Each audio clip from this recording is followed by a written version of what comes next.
Here today. Yeah, thanks for having me. Yeah, first podcast. I'm honored to have you on here. Yeah, my first one too. I'm honored to be on it. Can you tell us a little bit about just what you do? Yeah, absolutely. And first off, I'm a little congested, so I'll say that. I usually don't get sick, like, ever. And then I've just had a 1-2 punch lately. So 1-2 punch? Yeah, 1-2 punch is good enough. So excuse my voice a little bit. But I am the recreation manager for the city of Hurst. So I oversee the rec center, as well as the front desk and membership, the tennis center, and a rental facility that we have called Brookside, which we use for big events and weddings and things like that. So been here for over 3 years now, and really enjoyed it. And yeah, it's an interesting environment working in the city. Okay. So yeah. How'd you get into that? I worked. Well, like anybody, I was trying to figure out what I wanted to do. Like, Yeah. while I was figuring out what I wanted to do, I was doing what I would end up doing. So I worked for the YMCA of Arlington while I was in college, and worked at the front desk, worked in childcare, and then was pursuing kind of journalism, teaching, and writing while I was in school. And then once I graduated in 2008, it was like when the bottom fell out and nobody was hiring for anything. It was hard to find jobs, but I had gained so much Y experience at the time that I had a good supervisor kind of say, "Hey, why don't you come, work for us? YMCA? Yeah, come work at the Y." I was like, "Hey, that's a good idea." So I started working full time at the Y just as a coordinator, and basically I just did back office stuff, so back office coordinator, and then just kind of worked my way up doing. I was a fitness coordinator for a little while. I left the Y for about 1.5 years and went into mortgage and hated it and wanted to get my way back over to the nonprofit sector and just helping people, seeing a direct connection to helping people instead of asking them for money and making them mad all the time. Yeah. And then, from there I became like a father-child director, so that's when you go camping with kids and you get to work with dads. So I got to work with a ton of volunteers. Got to manage campaigns. Like the Y is a nonprofit, so we have to raise campaign funds so we can offer scholarship to anybody who comes in who maybe can't afford everything. So did that, and I was a child care director and a program director, and again worked with membership. And so, a lot of directing. Yeah, and then an opportunity came up here and looked like a great one to come over and having a kid on the way. I loved the Y, but I needed to make more and work a little less.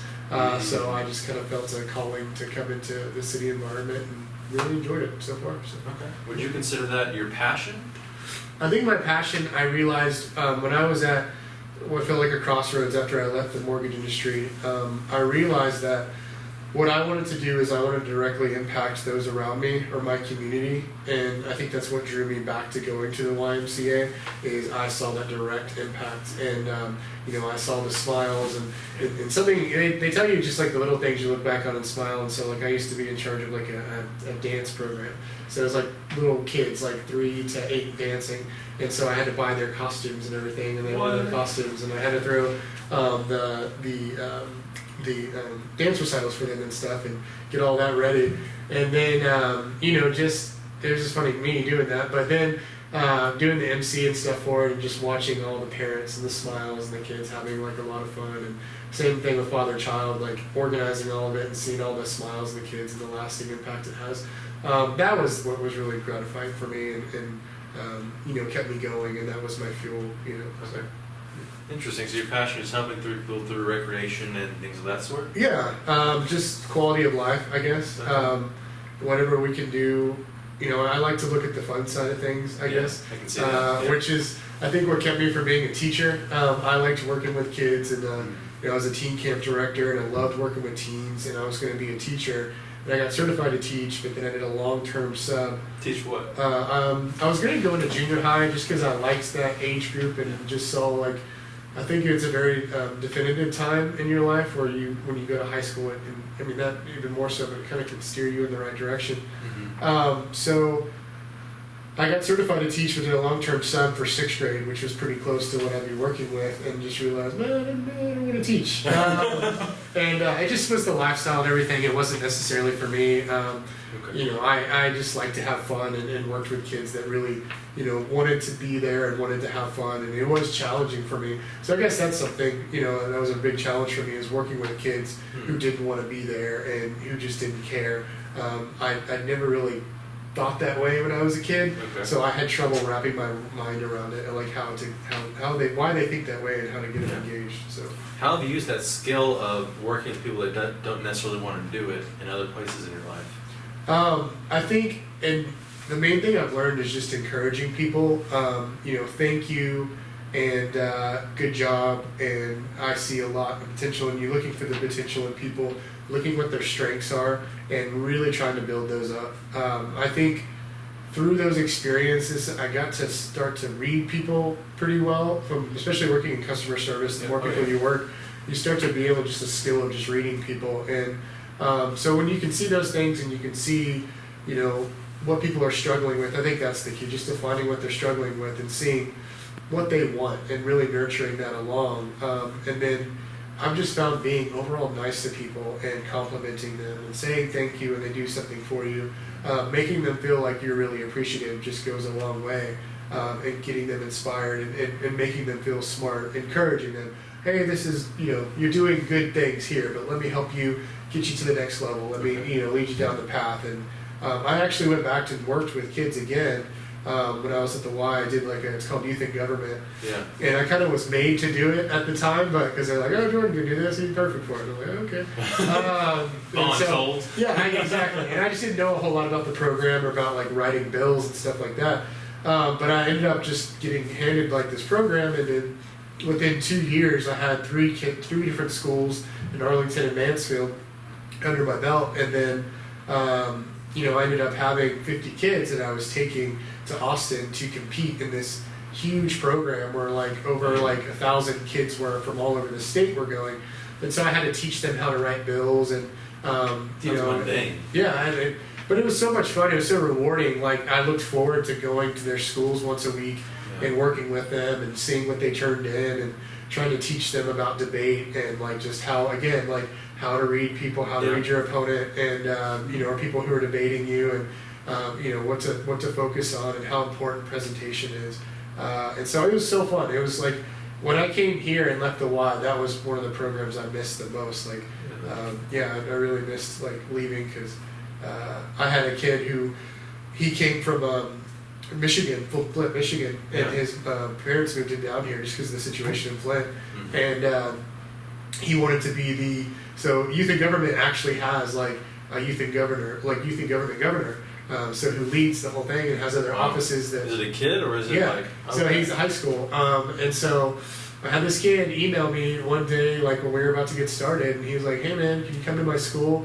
I moved from Flint, Michigan, and I really want to start a program, and I want to run for governor." And I was like, "Okay, cool." So yeah, I went and met him, and I was really impressed with the kid, and he really worked hard to get friends. He was new to this school, so he was brand new. He just moved from Flint, and he was already getting friends. He was already out there, you know, shaking hands, kissing babies, talking to people, and getting them involved in this program. So he ended up getting, you know, I think I had about 13 kids from his school that he got involved in the program, which is really admirable. My first year, I only had 6 kids. So him alone, he ended up helping recruit and get these kids on board for his school. Wow. And his name was Katie Montgomery, and he was a good kid, and I see that he's still trying to run for offices in colleges and stuff. Really? So he's still trying to make a difference? He's still trying to make a difference and do it, and it's awesome. But he ended up running for governor, and he won. Yeah, he won. So he competed against 2 other students, and you have to go out there, you have to campaign. These people don't know who you are because they're all from around the state, so you spend your whole weekend, again, just getting to know people, shaking hands, talking about your platform, what you can do for them, why you want to be governor. And so over 1,000 kids vote for who they want to be governor, and he ended up winning. So it was amazing. Serious. Yeah. Oh my God. It was really awesome because that was, again, second year of doing the program. Yeah. I have this kid who comes in, and I'm like, all right, man, sure, we can see how this goes, and you know, trying to work with him, keep his confidence up, and yeah, I remember there was a point where he didn't think he was going to win, and he was really down. I was like, man, you can't. No matter what, you have to get out there and just seem like you're happy and keep pushing, and everything's fine. And I was like, you're doing great. Just keep at it. Don't worry about your mistakes. Look at ways that you can improve and ways that you can really stand out. He ended up winning, and it was wonderful. So some great lessons behind that he can carry with him the rest of his life. Yeah, absolutely. So, man, I don't know. It's freaking cool. Yeah, it was a really neat thing to be a part of and see and everything. So, yeah. So you've seen a lot of cool changes in your life throughout the years. How has fitness played a part in that change? Fitness really got me on the ball, I want to say. I can kind of give you my fitness transformation. So I guess it kind of starts back to when I was in high school. I played football, but I messed my knee up. And when I did that, I was a running back. And then when I messed my knee up, I became like a lineman. Basically because I still ate like I was a running back while I was recovering. And so I put on a lot of weight. Yeah. And it also, like around that time, I just lost my competitive drive. Like I didn't really want to play anymore. And I just wanted to kind of do my own thing when I was in high school. And so as a result of that, I think I just became like any average high schooler, and I stopped playing football. I just wanted to hang out, and I ate like crap, like garbage. Yeah. And so it was either, Taco Bell or Jack in the Box. Or like CC's, like Taco smells. Yeah, that's basically it. Exactly. And so like that was just kind of the rotation, the revolving door of like those different places. And so I was out of shape. I was still kind of strong because I would still go kind of work out occasionally, but I mean I just did like the basic football workouts of what I knew, when I went. So like bench press, squat, bench press. You're all done. But my big change came, I have a history of illness in my family, and my dad had cancer when I was a freshman in college. And he ended up having a softball-sized tumor removed from his intestines. Wow. And so it looked pretty hairy there at a point while he was in the hospital and everything. And I basically made a decision after that I was going to change the way I did things.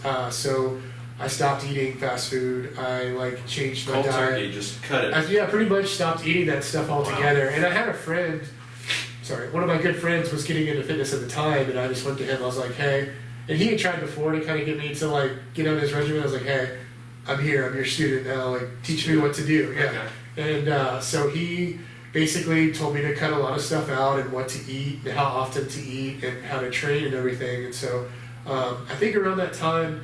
It doesn't sound like a lot, but I think I weighed around 220 whenever I had the issues with my dad has issues, and then by that was probably in February or more January, February, and then by that summer I'd gotten down to 185, and How tall were you then? I was probably about 6'1". Okay. So 220, 6'1", and then 6 foot to 6'1" on a good day. Basically that's how I tell people. So yeah, I got down to 185 and. I had been a bigger kid for a while, so that took some getting used to, or just, I guess, at least husky, or whatever word you want to use. So me getting down like that, and just, being healthy and regimen was a new experience, but it definitely became one of those things that once I felt comfortable and once I saw the results, I didn't really look back. And I cut things out, for so long, fried foods and fast food and things like that. That I remember when I fell off the horse, or I just went out with friends, and they were like, hey, let's go here. I was like, yeah, fine. Yeah. And I ended up eating something, and I just felt horrible, and I had to, that ended in the night. I had to go home, and really? Yeah, I just felt, bad. And that's when I really saw, the effects of just certain things in your body when you're not used to it, and you essentially quell it from your body. When you put it back in, you're just not ready to handle it.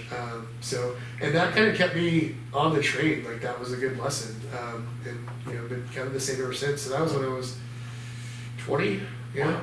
So it's been quite a while on this path. Have you ever had any slip ups or fall downs? Yeah, absolutely. I think a key thing I learned is depression or just if your routine gets thrown off. When I went and worked in the mortgage industry in Dallas, I had to drive to downtown Dallas every day, and I just didn't like my job, and I had to work hard hours, and I wouldn't even get home until 9 o'clock at night sometimes. And so the last thing you want to do when you're just tired and you don't like what you're doing and you're dreading going in is working out. And so I basically just stopped and fell off, and then I kind of got back to where I was there for a little while, and I got back to, I think I probably got back up to like 220, and you know, my wife noticed a difference in my demeanor and everything. And then, you know, and once I decided to leave, I kind of recognized all that stuff and what it was doing to me, and got right back on the train again. So yeah, and that being said, I definitely see how things like that can interfere. So it's, I think, a positive mind and body definitely. Did your wife was your wife like, hey, JT, I call him JT, Yeah. Jordan, you need to kind of pull it together? Yeah, she's like, yeah, I'm gonna work there. Really Yeah. casually? Yeah. And so, you know, and I recognized it. And I would try to go work out while I was working that job. And like, you know, I know a struggle for a lot of people is I would go for like a couple weeks and be doing good, and then fall off again, and then, you know, fall right back in. So I wasn't being consistent. And then I think it took a change of attitude and just a change of state of being to kind of get me back where I wanted to be. So Wow. yeah. And so how has fitness, you told your story about fitness, how has that really made a difference in your overall, where you landed in life? I mean, I think I've always, the good thing is I've always worked in a field that's related to fitness, and so it's been kind of easy for me to use my experiences and talk to others and see things, and you know, see outdoor activities and the benefits of those, as well as, you know, exercise with equipment and things of that nature. You know, I personally use it as like you know, it's a lot easier getting up when you fall down when you're 20 pounds lighter. You know, it's a good way to put it. I like that. Because a good way I look at it is I went snowboarding when I was heavier, and like falling down and getting back up is just very, you know, you get really tired doing that. Yeah. But when you're lighter and you fall down, it's just, you have a lot more energy when you can push yourself back up. So awesome. it was just a really good way of looking at it. Like, yeah, it's a lot easier now. I like how you use that. And you know, and really, I just try to do the same for other people. Like, I don't mind telling my story, and I've done it a few times before, and talking to people, and you know, hey, I used to be like this. I used to eat bad. I used to understand like where you kind of you are, and that becomes like almost a lifestyle for you, and it's hard to break that lifestyle that you're used to. But the thing you learn is, you know, those that I like to talk to other people about. Those temporary pleasures aren't worth it down the road. Like, they're just not. And so, like I like what Joe Rogan says. He calls them temporary mouth pleasures. And so he just doesn't look at them as worth it as far as food goes for your overall health. Like, if you stick to it, you'll feel so much better not doing certain things than you will just in that brief moment, you know, overall. So it's worth the long-term gains, Yeah. right? Absolutely, especially being a dad now. You know, like honestly, sometimes when I work out and I don't want to, you know, that's my motivation. Like, I want to be in shape and ready to go and to do stuff with him and to run around and you know, and just to stay that way. You know, so I can continue doing that, especially when I retire. I want to be able to move around and go do stuff, like, and to kind of just lay the groundwork now. And you know, and I'm out of my 20s, I'm in my 30s, so you know, I'm 34, and I definitely see that, you know, the path and how why it is important to kind of just stay healthy and stay flexible and not have to worry about some things you could easily avoid now that may come up in the future. So. Okay. If you could give our listeners two pieces of advice, one in fitness and just one in life, what would they be? In fitness, treat working out like a job. Make it part of what your routine is, your daily routine. Like, you have to get up, and it's a good way to start. You'll get to a point where you enjoy it and you want to go, but everybody has their days that they don't want to. But initially, if you treat it like a job and something you have to do, then it makes it easier to go. Like, for instance, if something comes up at work, I usually work out during lunch, or try to. If something comes out and I'm not able to work out during lunch, I don't go, oh, I didn't get to work out today. I go, I'm going to have to work out tonight, later when I get home. And that's pretty much what I do. And so I wait until my son goes to bed, and you know, I may not get to sit and watch a TV show or whatnot that evening. Like, my evening's going to be spent going to the gym, which is still a good way to kind of release stress and you know, overall, and just have some time to yourself and listen to a podcast or a movie or you know, music or whatever you want to do. So it's just, once you get hooked, you just it helps you in so many ways, and that's the way I look at it. And Get hooked. I like that. Yeah. Once you get hooked, you're on board with it. And again, everybody struggles. I have Fridays that I just don't want to do it. I have certain days I'm just like, I don't feel like it today. Yeah. And in that case, I think it's good to change up your routine. If you have one of those days you feel that way, change it up, do something different. So as long as you're doing something. And then as far as life goes, don't sweat the small stuff. Like, just keep moving forward. I think we dwell too much on, what's wrong, what we don't have in life. Whether it be material possessions or where we want to be at a certain stage in our life.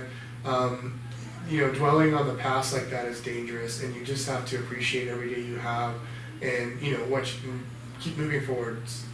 Get what you want, work for it. Don't worry about what other people around you have and that you don't have. Find happiness in your life, your immediate life. Appreciate the things that you have around you. And I think we all fall victim to it, and we all want something more, or we see something we like. But that's just a good mantra to live by. And I tell myself, when I feel that way, be a good man, or be like a river, just go with the flow. I like that. If you try too hard to control stuff, you're gonna find yourself frustrated in life a lot. But if you just kind of go with the flow and let things go how they are, and adapt as things come, it's just going to make things so much easier for you. You're going to be so much happier. So for sure, this works for me. Awesome. Well, thank you, Jordan. Appreciate it coming on the podcast. Yeah. And I'll let you know when it's uploaded. All right. Thanks, guys. Thank you.